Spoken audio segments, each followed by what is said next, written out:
এই মুহূর্তে আপনারা সরাসরি দেখতে পাচ্ছেন ব্রেকিং নিউজ।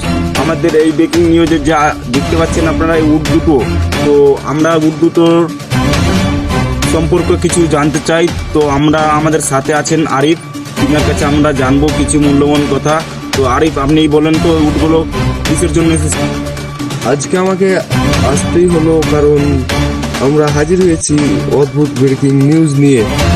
তো আমি সেইটাই বলবো যেটা মানে আশেপাশের গ্রামে বা যে গ্রামে এসেছে ওই গ্রামের সম্পর্কে যা বলেছে মানুষ সেইগুলোই বলবো আমি। তো আপনারা একটু ভেবে দেখুন, এখন মরুভূমির জাহাজ উট কেন এলো আমাদের বাংলায়? তো বাংলায় কি আর তেল সাপ্লাই হবে না?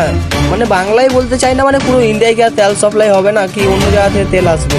কেন উট কেন আসছে এখন আমাদের দেশে? উট তো এখন মানে খালি মানে আগে তো তেল নিয়ে আসতো, এখন তো মানে তেল মেল কিছুই নাই।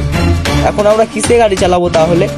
আমাদের কি আর গাড়ি চলবে না নাকি? তো আপনাদেরকে আমি বলতে চাইছি গাড়ি অত জোরে চালাবেন না, আর গাড়ির পিছনে তেল ডিজেল যা আছে সব একটু কম কম করে খরচ করবেন যেন তেল বেঁচে থাকে। কারণ এখন সৌদি আরবের লোক গরিব হয়ে গেছে, তার জন্যই এখন উট নিয়ে আসছে আমাদের দিকে। 50 টাকা টিপ নিচ্ছে, 2 মিনিট ঘুরাচ্ছে। তো আপনারা তেল বাঁচিয়ে চলুন, সতর্ক থাকুন। আরও আমি কিছু বলতে চাই, তাই তো বলছি উটেরা দল বেঁধে আমাদের বাংলায় চলে এসেছে কেন? যদিও খবরের কোনো ভিত্তি নেই, তবু মানুষজনের মুখে মুখে ঘুরছে এই মজার কথা। এই দেখুন উট তো দেখি একবারে রোমান্টিক হয়ে সেলিব্রিটির মতন পোস্ট দিচ্ছে।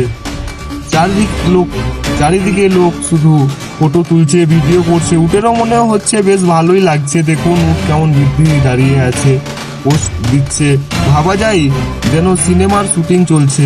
তো এই ছিল আমাদের আজকের রিপোর্ট। আমরা আবারও ফিরবো নতুন কোনো ব্রেকিং নিউজ নিয়ে। ততক্ষণ আপনারা থাকুন, আমাদের পাশে থাকুন, পেজটা ফলো দিয়ে পাশে থাকুন।